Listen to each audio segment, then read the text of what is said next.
Welcome back, everybody. Today we're driving into a case that I got to say really shocked 1960s New York City. And that's been requested a couple of times. You guys sent over a couple of podcast episodes about it. The Career Girl murders.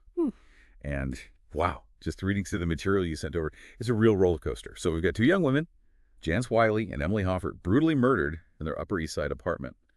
But the story goes so much deeper. We've got false confessions, racial bias in the investigation, and even ties to the abolition of the death penalty in New York.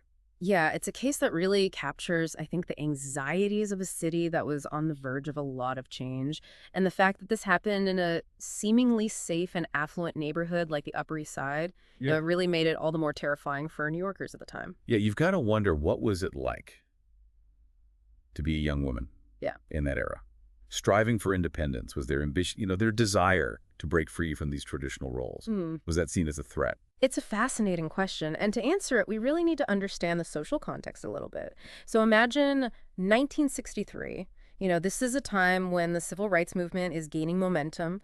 Women are entering the workforce in larger numbers.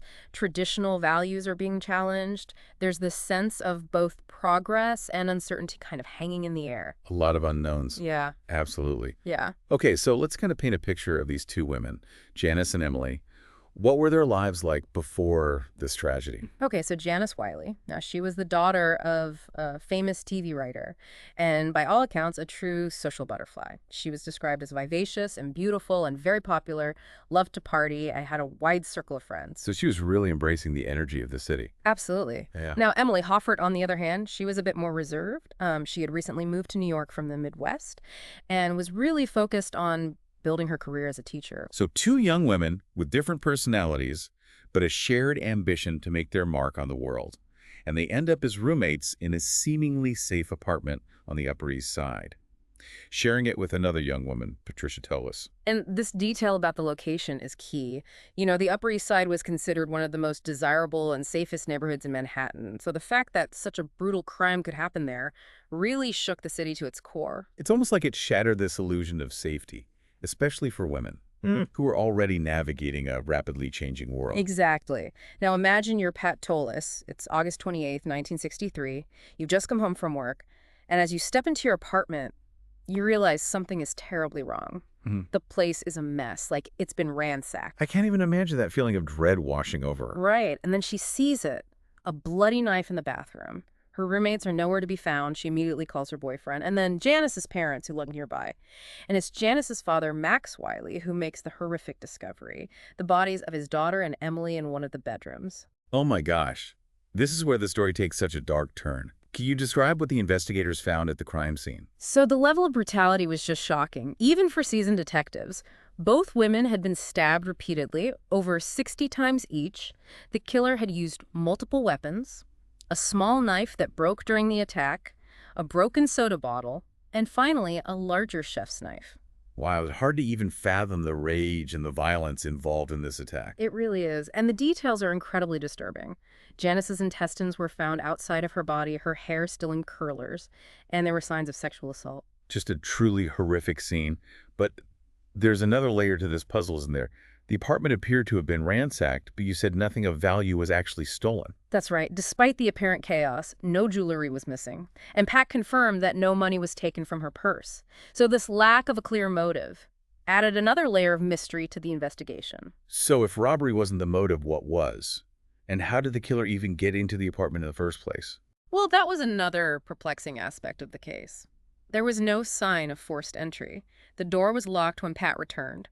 And the apartment was on the 3rd floor, with no fire escape, making entry through a window seem almost impossible. So it sounds like the investigators had a real locked room mystery on their hands. Yeah, they did. And with no obvious motive and no signs of forced entry, the police were left with more questions than answers. So what were their initial theories about who might have committed this crime? Well, given the brutality of the crime, and the fact that it happened in such an upscale neighborhood, the police immediately assumed that the killer must have been someone Janice knew. So they dove deep into her social life, scrutinizing her address book and interviewing dozens of people she had dated. Hold on, you mentioned that she dated both men and women. Did that factor into the investigation at all? Unfortunately, it did. And not in a positive way. You have to remember this is 1963. Social attitudes toward homosexuality were far from accepting. And the police seemed almost fixated on this aspect of Janice's life, as if it somehow explained the violence. It's like they couldn't fathom that someone, quote-unquote, normal could commit such a horrific act. So they latched onto her perceived differences as a way to make sense of it. Sadly, that's a pattern we see repeated in many cases throughout history. Prejudice and societal biases often cloud judgment and lead investigators down the wrong path. So while they were focusing on Janice's social life, did they completely dismiss the possibility of a random attack? A stranger with no connection to the victims. Initially, they downplayed that theory. They seemed convinced that the killer was someone close to Janice, someone driven by jealousy or rage. But as we'll see in the next part of our deep dive, their tunnel vision had dire consequences. Oh boy, this is already so gripping. I can't wait to find out what happens next. Trust me, you won't want to miss a single detail. So we left off with the police really deep in their investigation of Janice Wiley's social circle, convinced that the killer must be someone she knew. Did they ever find any real leads there? Well, it was an extensive investigation, but ultimately it led to a dead end. Everyone they interviewed had an alibi for the time of the murders, and no one, at least according to Janice's father, seemed capable of such brutality. So months go by, and the pressure mounts to solve this really high-profile case. The media's having a field day, New Yorkers are terrified, and the police are no closer to finding the killer. What happens next? Well, this is where the story takes a turn. That really highlights the systemic issues of racial bias in the justice system. So about 8 months after the murders, a young black man named George Whitmore is arrested in Brooklyn for a separate assault case. Okay, but how does an assault in Brooklyn connect to the Career Girl murders in Manhattan? It's through the actions of a detective we mentioned earlier, Eddie Boulier. Remember, he was taken off the Wiley Hoffert case due to his blatant prejudice? Right, the one who claimed he could tell when a black person was lying. It's just sickening. Well, Boulier saw Whitmore's arrest as a chance to redeem himself, to prove that his instincts were right all along. He was convinced that Whitmore wasn't just responsible for the assault in Brooklyn, but also for the Wiley Hoffert murders. And a third murder in Brooklyn of a woman named Minnie Edmonds. Wait, so he was trying to pin 3 separate murders on this young man, based solely on his gut feeling. Essentially, yes. And during a grueling 26-hour interrogation, Whitmore, who had a low IQ and was likely intimidated and confused, confessed to all 3 crimes. He signed a confession that included details supposedly known only to the killer and the police. But if the police already suspected him, couldn't they have fed him those details during the interrogation? That's a very valid point. And in fact, some investigators on the Manhattan team were suspicious of how perfect Whitmore's confession seemed. It contained incredibly specific details about the crime scene that even experienced detectives might have overlooked. So even within the police force, there were doubts about the validity of this confession. There were. And there were other major problems with Boulier's theory. For example, he presented photographs found in Whitmore's possession, claiming that they were of Janice Wiley. But when they were shown to Max Wiley, Janice's father, he insisted they were not his daughter. It turned out they were pictures of a woman from Whitmore's hometown in New Jersey. Oh, wow. Another crack in Boulier's story. Did they look into Whitmore's alibi for the night of the Career Girl murders? They did. Whitmore claimed he was working at a restaurant in Wildwood, New Jersey at the time of the murders. And get this, multiple coworkers corroborated his story, even remembering a specific detail. They were all watching a televised speech by Dr. Martin Luther King at the March on Washington the very same day Whitmore was supposedly in Manhattan committing murder.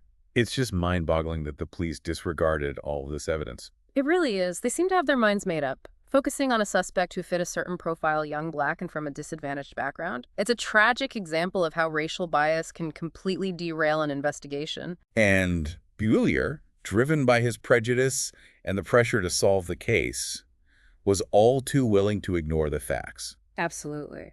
Now, you might think that with all this contradictory evidence, the charges against Whitmore would be dropped, but unfortunately that wasn't the case. Right. So they actually put him on trial for the Career Girl murders. Well, not for the Wiley Hoffert murders. The Manhattan DA ultimately decided not to pursue charges for that case. But Whitmore was still convicted of the assault on Ela Barrero, the woman in Brooklyn, based on a shaky identification that later proved unreliable. And he was also tried for the murder of Minnie Edmonds in Brooklyn. That trial resulted in a hung jury, but the prosecution vowed to try him again. This is incredibly frustrating. This man was being railroaded, even when the evidence pointed in a different direction. What about the real killer? Did the police ever realize their mistake? That's what we'll unpack in the final part of our deep dive. Because, as you'll soon discover, the real killer eventually emerged. But not before George Whitmore endured even more hardship. So we left off with George Whitmore facing a retrial for the murder of Minnie Edmonds in Brooklyn, even though serious doubts have been raised about his confession. And the Manhattan DA had already decided not to pursue charges against him for the Wiley Hoffert murders. It's hard to believe that the system was still pursuing a conviction, despite all the contradictory evidence. It really highlights the inertia within the legal system sometimes. Once the wheels are set in motion, it can be difficult to change course, even when it becomes clear that a wrongful conviction is in progress. But thankfully, in this case, a twist of fate intervened and helped expose the truth. You mentioned that the real killer eventually emerged. How did that happen? Well, remember Nathan Delaney, the drug dealer we talked about earlier? Yeah. The one facing the death penalty? Well, Delaney knew he was in a desperate situation, so he struck a deal with the DA. In exchange for leniency in his own case, he offered information about the Wiley Hoffert murders. He claimed he knew the real killer's identity. Now, this is getting interesting. Who did Delaney name? He pointed the finger at a man named Richard Ricky Robles, a recently released convict who had shown up at Delaney's apartment on the very day of the murders, covered in blood and visibly shaken. That's quite a story. Did Delaney explain why Robles would have been involved in the murders? According to Delaney, Robles was desperate for drug money, and he had decided to rob an apartment on the Upper East Side, specifically choosing the building on East 88th Street, because he thought it wouldn't have a doorman. He later admitted that he'd gotten into the building through a service corridor and then climbed onto a ledge, gaining access to the apartment through an open window. It's amazing that the police completely overlooked this possibility during their initial investigation. It's a classic example of tunnel vision. They were so focused on their theory that Janice knew her attacker that they didn't seriously consider the possibility of a random break-in, especially in such an affluent neighborhood. It's a stark reminder that even the most experienced investigators can be blinded by their assumptions. So what happened once Delaney gave up Robles' name? Did the police apprehend him? They did. But Robles initially denied any involvement in the murders and demanded a lawyer. However, while he was alone with his attorney, he made a careless remark, essentially confessing to the crime. Wow, talk about a slip of the tongue. So they finally had their man, and poor George Whitmore was finally off the hook. Yes, but it wasn't immediate. Even with Robles' confession, Whitmore still had to face a second trial for the Brooklyn assault, and incredibly, he was convicted again. It was only after a series of appeals and the introduction of new evidence by his attorney that all charges against him were finally dropped and his name was cleared. After everything he'd been through, false confessions, wrongful imprisonment, the weight of these accusations hanging over him, it's almost unbelievable that he had to fight even longer for his freedom. It makes you wonder about all the cases where the truth might not have prevailed. It's a sobering thought. Whitmore's story is a testament to his resilience, but also a reminder that even when the truth comes to light, the road to justice can be long and arduous. Did Whitmore ever receive any compensation for all the years he wrongfully spent behind bars? Sadly, no. He sued for damages claiming violation of his civil rights. But his case was unsuccessful. The state of New York never acknowledged responsibility for their role in his ordeal. That's simply unjust.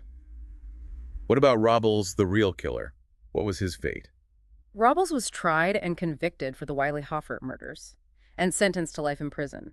He initially maintained his innocence, but later during a parole hearing, he confessed to the murders, admitting that he had panicked during the robbery and brutally attacked both women. It's a chilling confession. Yeah.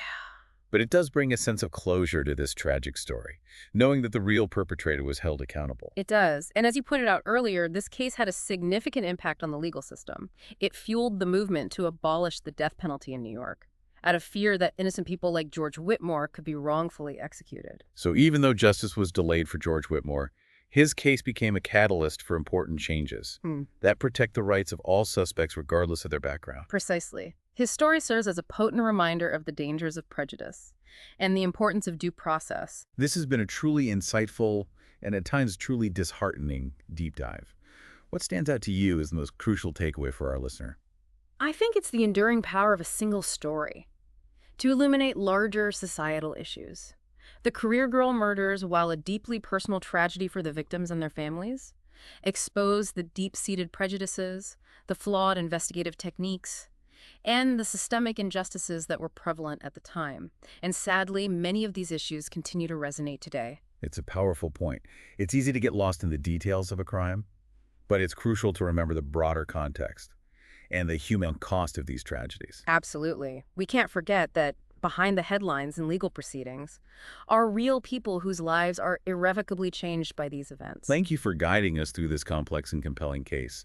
This story really stays with you, and it serves as a stark reminder for all of us to be vigilant, to question assumptions, and to advocate for a more just and equitable world. I agree. It's a story that underscores the importance of fighting for justice, not just for ourselves, but for everyone. And for you, our listener, we hope this deep dive has encouraged you to think critically about the world around you and to consider how you can contribute to positive change.